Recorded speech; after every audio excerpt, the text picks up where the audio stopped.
sobre a questão do verdadeiro Papa à luz da opinião da perda automática do ofício papal por heresia e as especulações sobre a renúncia de Bento XVI. A hipótese da possibilidade de um Papa herético deriva do decreto de Graciano. Graciano foi um pai do direito canônico do século XII. De acordo com a opinião expressa nesse decreto, o Papa não pode ser julgado por nenhuma autoridade humana, exceto se tiver caído em heresia. Então, segundo esse decreto, aceito por Graciano, se o Papa fosse herege, ele poderia ser julgado por alguma autoridade humana. A nemine est iudicandus nisi deprehendatur a fide devius. Baseando-se nesse decreto espúrio, ou seja, provavelmente ele é falso, adulterado ou ilegítimo, erroneamente atribuído a São Bonifácio, que morreu em 754, e aceito por Graciano, os teólogos medievais e teólogos dos séculos subsequentes mantiveram possível a hipótese, mas não a certeza, de um Papa herético. A eventual condenação de um Papa no caso de heresia pelo chamado Concílio Imperfeito de Bispos corresponde à tese do conciliarismo mitigado. A tese herética do conciliarismo sustenta que o concílio é superior ao Papa. Essa tese foi condenada por o Papa Eugênio IV no Concílio de Florença em 1439, pelo Papa Pio II na bula Execrabilis no ano de 1459, está no número 717 do Denzinger, e pelo Papa Leão X na bula Pastor Aeternus, de 1516, no número 740 do Denzinger.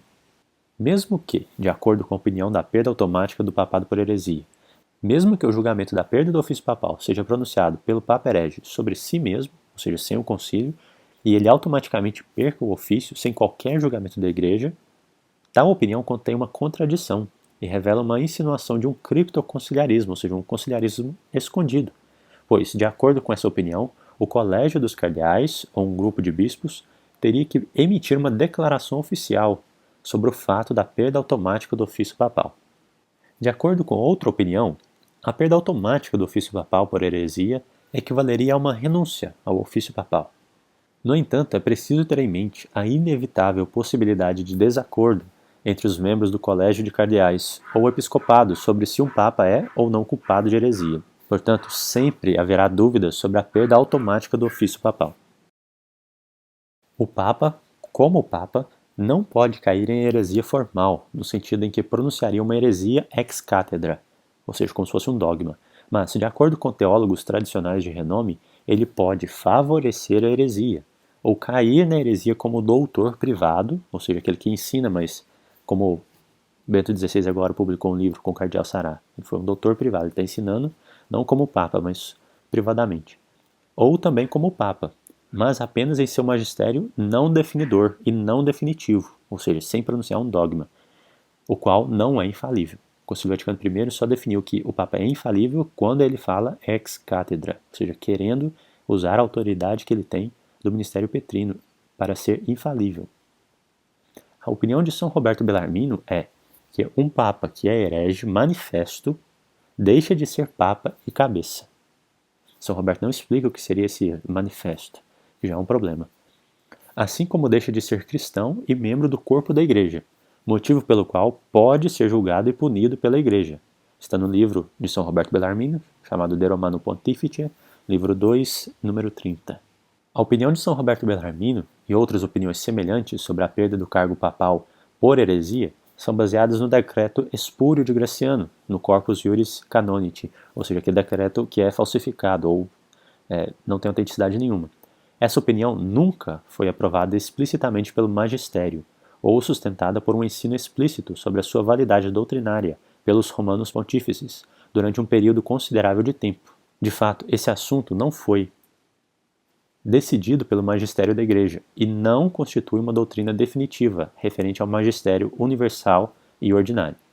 Esta opinião é sustentada apenas por teólogos, e nem mesmo por todos os padres da Igreja, desde a Antiguidade. Esta opinião não foi ensinada unanimemente e universalmente pelos bispos e papas em seu magistério constante.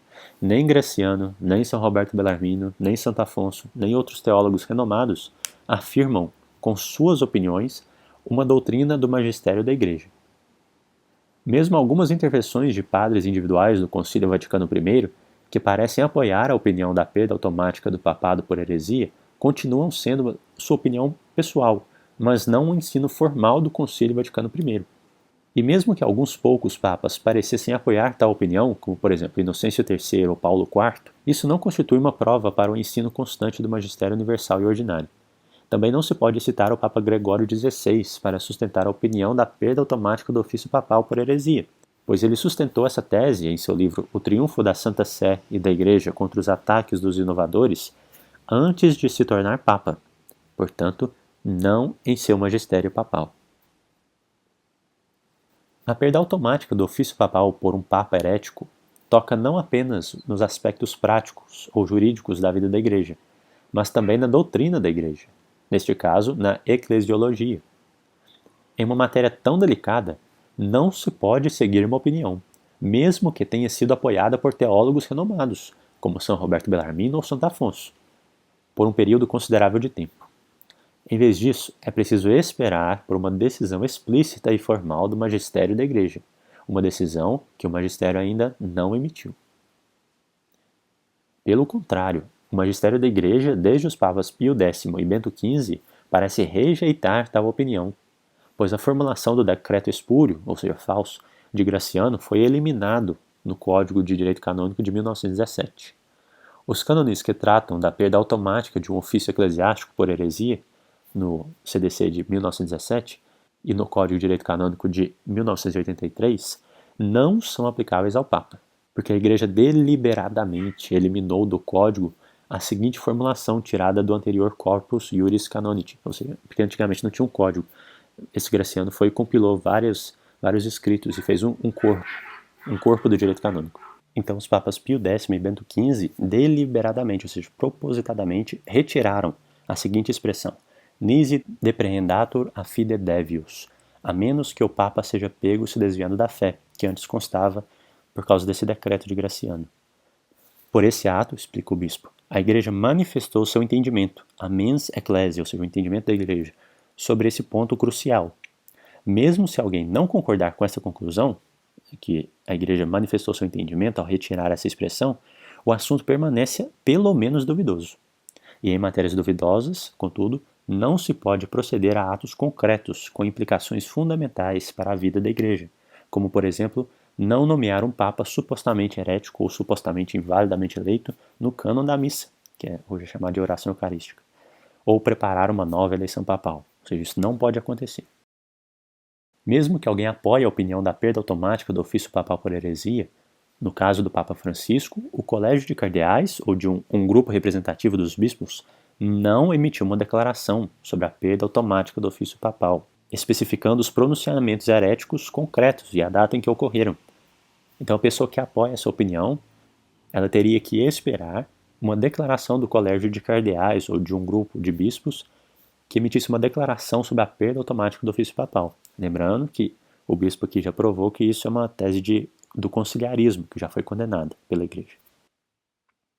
Segundo a opinião de São Roberto Bellarmino, um único bispo, padre ou fiel leigo não pode declarar o fato da perda do ofício papal por heresia.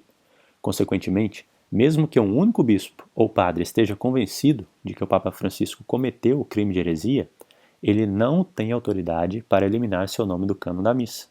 Mesmo se alguém subscreveu a opinião de São Roberto Bellarmino, no caso do Papa Francisco, a dúvida ainda permanece, e ainda não há nenhuma declaração do Colégio de Cardeais ou de um grupo de bispos afirmando a perda automática do ofício papal e informando a Igreja inteira sobre esse fato. Fiéis católicos podem moralmente, mas não canonicamente, se distanciar de ensinamentos errôneos ou maus e de atos de um Papa. Isso ocorreu várias vezes no curso da história da Igreja. Contudo, dado o princípio de que se deve dar o benefício da dúvida em relação à posição de seu superior, in dubio pro superiore semper sit presumendum, católicos devem também considerar os ensinamentos corretos do Papa como parte do magistério da Igreja, suas decisões corretas como parte da legislação da Igreja e suas nomeações de bispos e cardeais como válidas. Pois mesmo se alguém subscreve a opinião de São Roberto Bellarmino, a declaração necessária da perda automática do ofício papal ainda não foi emitida. Um distanciamento moral e intelectual de si mesmo dos ensinamentos errôneos de um Papa, por exemplo, da Amoris Laetitia, da Declaração de Abu Dhabi, também inclui resistir aos seus erros. No entanto, isso sempre deve ser feito com o devido respeito pelo ofício papal e pela pessoa do Papa. Santa Brígida da Suécia e Santa Catarina de Siena, que advertiram os papas de seu tempo, são bons exemplos desse respeito. São Roberto Bellarmine escreveu: assim como é lícito resistir ao pontífice que ataca o corpo, também é lícito resistir àquele que ataca almas ou destrói a ordem civil, ou, acima de tudo, tenta destruir a igreja. Eu digo que é lícito resistir a ele, não fazendo o que ele ordena e impedindo a execução de sua vontade. Ou seja, um princípio de legítima defesa. Se é lícito defender o corpo, tanto mais é lícito defender a alma, que é mais nobre que o corpo. Advertir as pessoas sobre o perigo dos ensinamentos e ações erradas de um Papa não requer convencer as pessoas de que ele não é o verdadeiro Papa, ou seja, uma coisa não implica a outra. Isso é exigido pela natureza da Igreja Católica como uma sociedade visível. A Igreja, porque ela é visível, tem que ter uma cabeça visível. Em contraste com o entendimento protestante e com a teoria do conciliarismo ou semiconciliarismo, onde as convicções de um indivíduo ou de um grupo específico dentro da igreja são consideradas como tendo um efeito sobre o fato de quem é o verdadeiro e válido pastor da igreja. Então, se uma pessoa de um canal do YouTube fala assim, não, o Papa agora é Bento XVI, isso não implica que a realidade vai mudar, ou seja, que Francisco foi deposto e agora Bento XVI é o Papa. Isso não existe. A igreja é forte o suficiente e possui meios suficientes para proteger os fiéis do dano espiritual de um Papa herético. Em primeiro lugar, existe o sensus fidelium, o senso sobrenatural da fé, sensus fidei. É o dom do Espírito Santo pelo qual os membros da igreja possuem o verdadeiro senso da fé. É um tipo de instinto espiritual e sobrenatural que faz o fiel sentire cum ecclesia, pensar com a mente da igreja, e discernir o que está em conformidade com a fé católica e apostólica transmitida por todos os bispos e papas através do magistério ordinário universal. Devemos lembrar também as sábias palavras que o cardeal Consalvi falou para o furioso imperador Napoleão, quando este ameaçou destruir a igreja. O que nós, isto é, o clero, tentamos fazer e não tivemos sucesso, você com certeza não terá sucesso. Parafraseando essas palavras, poder-se-ia dizer, até mesmo um papa herético não pode destruir a igreja. O papa e a igreja não são, de fato, totalmente idênticos. O Papa é a cabeça visível da igreja militante na Terra, mas, ao mesmo tempo, ele também é um membro do corpo místico de Cristo. O sentire cum ecclesia exige de um verdadeiro filho ou filha da igreja que ele ou ela também louve o Papa quando ele faz coisas certas, enquanto pede a ele que faça ainda mais, e rezando para que Deus o ilumine, para que ele se torne um valente arauto e defensor da fé católica. O antigo Papa Bento XVI não é mais o Papa. Basta reler o núcleo da declaração de renúncia do Papa Bento XVI para entender o que ela quis dizer. As seguintes afirmações do antigo Papa Bento XVI eliminam quaisquer dúvidas razoáveis sobre a validade de sua abdicação e o reconhecimento do Papa Francisco como o único verdadeiro Papa. Disse o Papa Bento XVI. Entre vocês, no Colégio dos Cardeais, há também o futuro Papa, a quem hoje prometo minha reverência e minha obediência incondicionais. Esse foi o discurso de despedida do dia 28 de fevereiro de 2013, ou seja, exatamente 7 anos. Eu dei esse passo com plena consciência de sua gravidade e até de sua novidade, mas com profunda serenidade interior. Não há a menor dúvida sobre a validade de minha renúncia ao ministério petrino. A única condição de validade é a total liberdade da decisão. Especulação sobre a invalidade da renúncia é simplesmente absurda. Então, se Bento XVI ainda fosse Papa, ele estaria em cisma com ele mesmo, né? Porque ele está dizendo que ele não é o Papa. Durante uma conversa com o jornalista do jornal italiano Corriere della Sera, o antigo Papa Bento XVI disse: o Papa é um, ele é Francisco. Essas palavras de Bento XVI foram relatadas na edição escrita do Corriere della Sera, em 28 de junho de 2019, e antecipadas na versão italiana do Vatican News, ou seja, o jornal do Vaticano. A Igreja é uma sociedade visível, portanto, o que era essencial para o cumprimento da renúncia de Bento XVI não era o seu possível pensamento interno, como muitos falam, né? Mas o que ele declarou externamente, pois a Igreja não julga as intenções internas. De internis non judicat ecclesia. Isso dizia o saudoso Padre Hesse muitas vezes.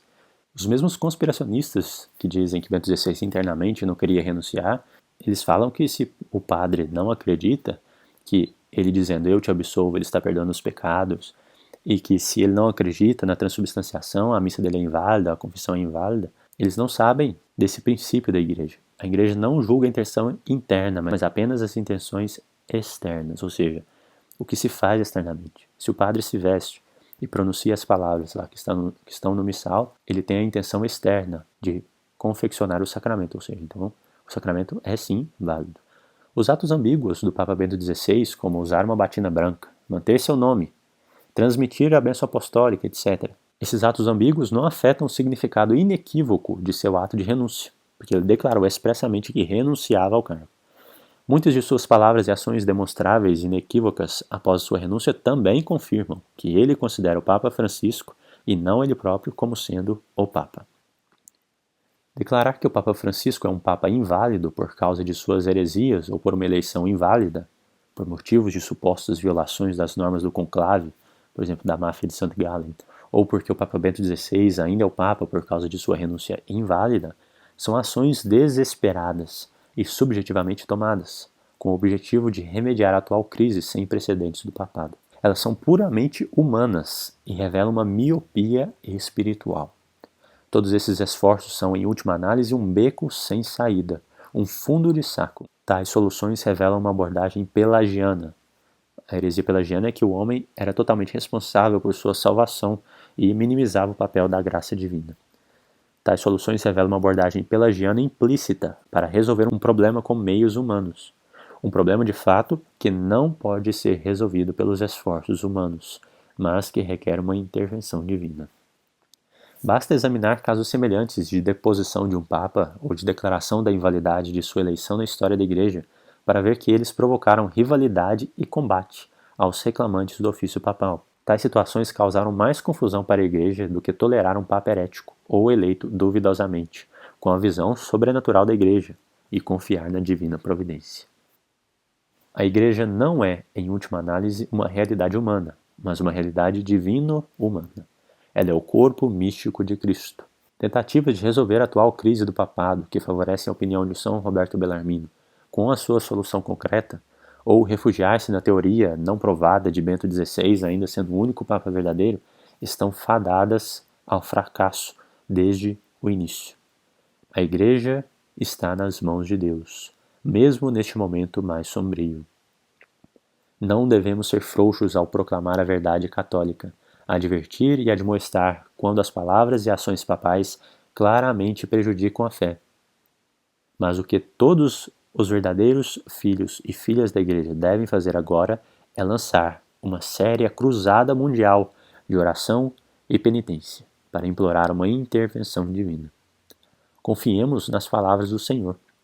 Por acaso Deus não fará justiça aos seus eleitos, que clamam a Ele dia e noite? Porventura tardará em socorrê-los?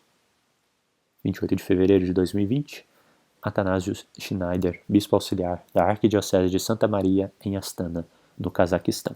Ave Maria Puríssima.